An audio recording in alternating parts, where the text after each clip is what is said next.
So today is going to be a video that's perhaps unlike the other ones. We are going to do an analysis of a poem. Yes, you've heard me right. We're going to do an analysis of a poem. I have become my English literature teachers. Like, if you haven't clicked off yet, I assume many people have because of poetry. I don't care about that. But I think this is probably the most impactful poem that I've ever read, and it probably, okay, I can't say it will continue to be, but it has shaped my life immensely to this point. And this poem is called The Road Not Taken by Robert Frost. So before I continue, I'm just going to read the poem. The Road Not Taken by Robert Frost. Two roads diverged in yellow wood, and sorry I could not travel both and be one traveler. Long I stood and looked down one as far as I could to where it bent in the undergrowth. Then took the other, as just as fair, and having perhaps the better claim, because it was grassy and wanted wear. Though as for that passing they had worn them really about the same. And both that morning equally lay, in leaves no step had trodden black. Oh, I kept the first for another day, yet knowing how way leads on to way, I doubted if I should ever come back. I shall be telling this with a sigh, somewhere ages and ages hence.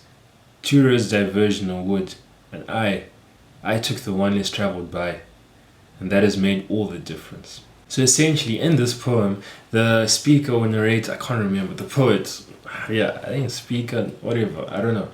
The poet, he is faced with two decisions, two roads to go down, and he's debating which road to go down. And in the end, he chooses one, and he said that that road has made all the difference. But this is going to be an analysis. We're going to go stanza by stanza. I don't expect this video to get that many views because, yeah, I don't think people will be interested in poetry. But I do think that this is extremely important, and those who want to watch it will benefit from it. So the first stanza. So what the poet is going through, I assume the poet is Robert Frost. So what Frost is going through is he's faced with two roads. And I believe that these roads symbolize decisions in his life, directions in which he can go, two different life choices. So he says he's sorry that he could not travel both and be one traveler. So the truth is, right, in life you're going to be faced with decisions, and you can't make multiple decisions at one time. You won't be able to go down two life paths at one time. You are only one traveler, and you can only go down one path at a time. So that is perhaps the unfortunate side of life, but it's also a beautiful side, because like whichever path you go down, you put all your chips in that path. Then took the other, as just as fair, and having perhaps the better claim, because it was grassy and wanted wear. Though as for that passing they had worn them really about the same. So in the first stanza he was looking at a particular road towards the end, and now in the second stanza he's talking about how he was looking at another road, and he's saying that road was grassy and it wanted wear. So the idea of a road being grassy and wanting wear means that not many people had gone down that path, because in your yard, if you have a yard, there's probably like a patch of grass where you're always walking on every day, and you'll notice that the area of grass that you always walk on, like the grass just disappears or to become flattened at the very least. So he was looking at a road that he thought had perhaps the better claim. So what he means by the better claim, I assume, is that had the better opportunities and would be a better road. Now the third stanza. And both that morning equally lay, in leaves no step had trodden black. Oh, I kept the first for another day, yet knowing how way leads on to way, I doubted if I should ever come back. So from the last line of the stanza, which says, I doubted if I should ever come back, we can see that he's made a decision, because if he hadn't made the decision, there would be nothing that he'd have to come back to. And the decision is that he went down the second road, the one that was grassy and wanted way. And how we know this is because in the third line he says, oh, I kept the first for another day. Meaning that it's like when you keep something for another day, it's like you're not taking it, so it means you took something else. So you took the second path, the second road. And now, on to the last stanza, the fourth one, my favorite. I shall be telling this with a sigh, somewhere ages and ages hence. Two roads diverged in a wood, and I took the one less travelled by, and that has made all the difference. See, what I take from this last stanza is that the poet, Robert Frost, he took the road less travelled by. So the road that was grassy and wanted wear. So the fact that the road was grassy and wanted wear means that less people were on that road. The interesting thing about all of this is that in the last line, or the last two lines, he says that I took the one less travelled by, and that has made all the difference. See, now we need to apply this to your life. The road you take will make all the difference. The choices that you make will determine the type of life that you live.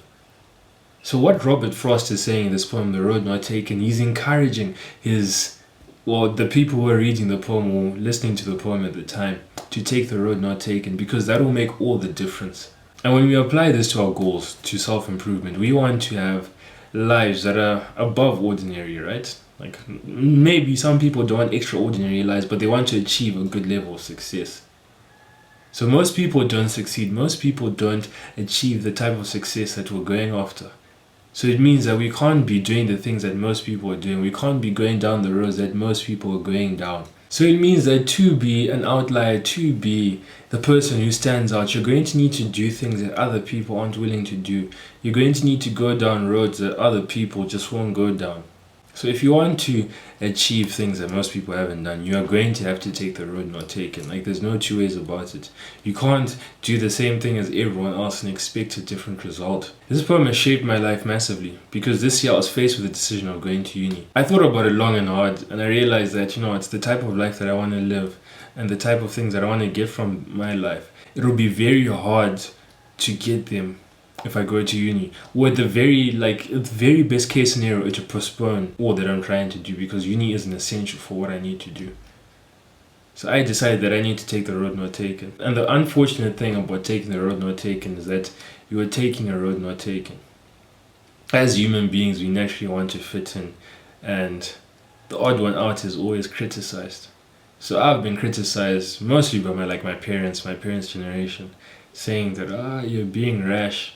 You think you know everything, whatever, like things like that, And it's just because I'm going down a different path to them. It's like I'm so sure that it's going to work, because you have to be sure that something's going to work. You can't live life doubting everything that you do. Once you make a decision, you have to have firm belief that it's going to work. I know for a fact that this decision that I've made, this decision to not go to uni, in the end, it's going to make all the difference. So now you need to analyze your life. You need to analyze the choices that you're making. What type of life do you want to live? What type of person do you want to become? Is that person a normal person, or is he an outlier? So if that person is an outlier, which he probably is if you're watching this type of content, acknowledge that you're going to have to take the road not taken. And in every situation, seek to take the road not taken. Because the truth is, if you do everything that everyone else is doing, you're going to get the results of everyone else. And those are results of mediocrity, of being average, of being unsatisfied with your life, unfulfilled. You need to take the road not taken. I know I've said this like 20,000 times, but I'm really emphasizing it. And while you are taking the road not taken, before you can see your destination, it will be lonely. Not choosing to go to, I live in a third world country, and so most of my friends are going to different countries for universities, like where the school system is better. So right now, 2 of my friends are in Zim. Oh, actually no, I actually have a lot. Like I have, a decent number of my friends are in Zim. But next year, I'll be on my own. I'll be on my own. I'm gonna have to make new friends or be alone. And that's the price of taking the road not taken. But I promise you, in the end, as Robert Frost said, it will make all the difference. I don't know if I explained the poem as well as I could have, but I hope you can take something from that poem. And if there's nothing, or if you don't even understand what it was about, the point is that in your life, take the road not taken. Because that will make all the difference. That will allow you to be an outlier. It will allow you to achieve the success that most people can't. So in times when you're criticized for taking the road not taken, remember that road is going to make all the difference. Remember, that road will lead you to the destination that you want. Not the destination that others want. Not the destination that your parents want, but the destination that you want. You are living your life for you. So take the roads that will lead you to the destination you want to be in. And most times that road is the road not taken.